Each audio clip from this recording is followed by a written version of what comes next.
A thread by Rex from social.quodverum.com.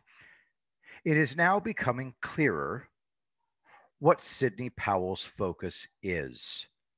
Sidney Powell tweeted, "Dominion voting systems is really just a vector. Big questions. One, who created the software? CIA, Hammer, scorecard. Two, who provided it to Venezuela? Three, who authorized its export to other countries? Title 50, lethal finding." Rex continues. Remember, Powell is likely unable to reveal all, even if she wants to. She is a lawyer acting on client instructions. Not just that, I suspect that the evidence she has access to is classified at the highest level. But we know that Powell has seen evidence that has stunned her, perhaps even frightened her. It's obvious by her demeanor and speech. Powell is trying her best to give us more information. I have been concerned that Powell's main piece of evidence is an affidavit from a Chavez senior military officer. Powell keeps referring to it as smoking hot. My opinion has been it's interesting, sure, but if that's all she has, it doesn't prove anything in 2020. Why is Sidney going on and on about it? The tweet above, the one I just read, the tweet above answers my question. I think Powell is indicating that combined with other evidence, the affidavit becomes red hot. What other evidence? Check out Powell's tweet. Powell refers to Title 50 for the first time.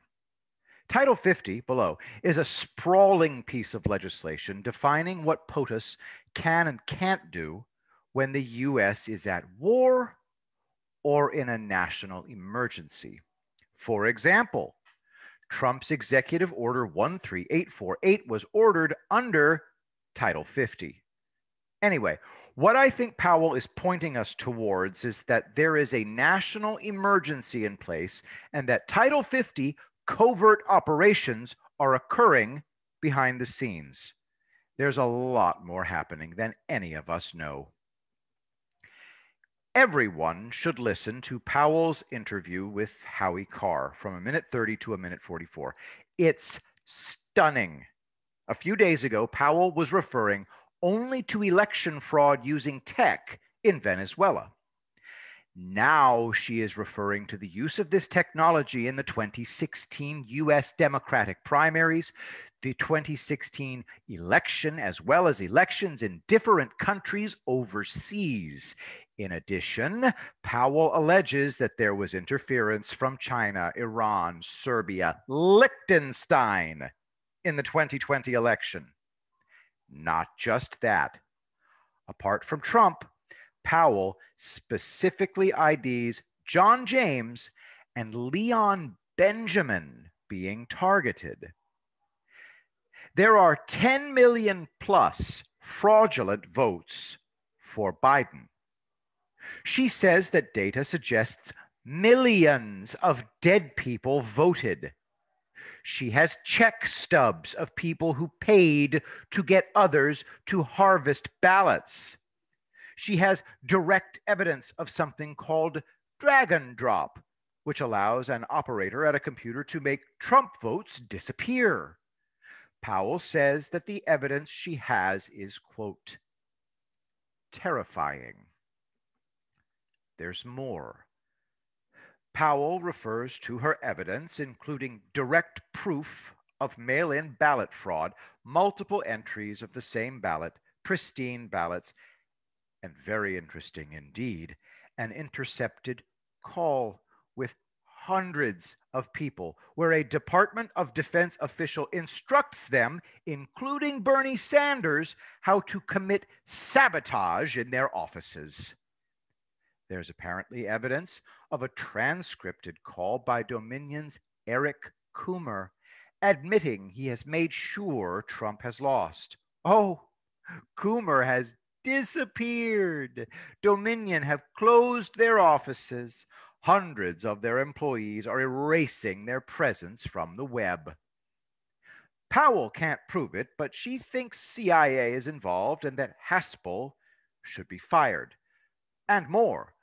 The point being that if even half of what Powell is disclosing is true, we are talking about an emerging scandal of historic proportions, easily the worst crime in U.S. history. But, as Powell says, it's also a global scandal. This is the best interview Powell has done. She speaks with confidence, is calm, and refers to specific evidence where she can. But you can hear the alarm in her voice. Powell is extremely worried at what she has seen and angry. One last thing I found interesting.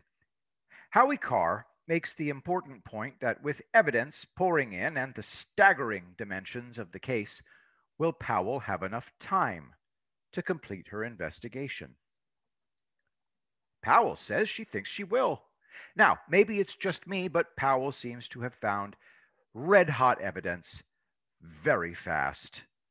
That suggests to me that Powell may be getting evidence that has already been collected and vetted, let's just say from others. Some of the evidence can't be found in just 2 to 3 weeks from a standing start. Makes sense. Powell is likely part of a team, each member responsible for putting into place a pre-prepared plan.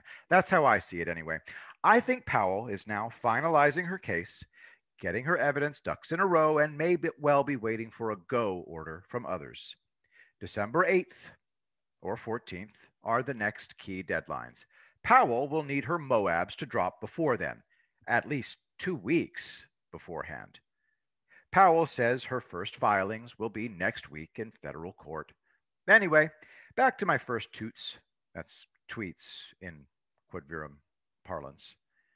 Anyone worries that Powell's evidence isn't enough should chillax. The evidence she is permitted to disclose appears to be extremely powerful, but anyone who thought this is just about the 2020 election is wrong. This scandal goes way beyond that. Sidney Powell is a person of truth. She is doing what she can to give us a heads up. We should all listen to her. MAGA. And an addendum, here is the Howie Carr interview.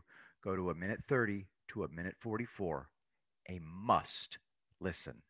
I will be the greatest president that God ever created.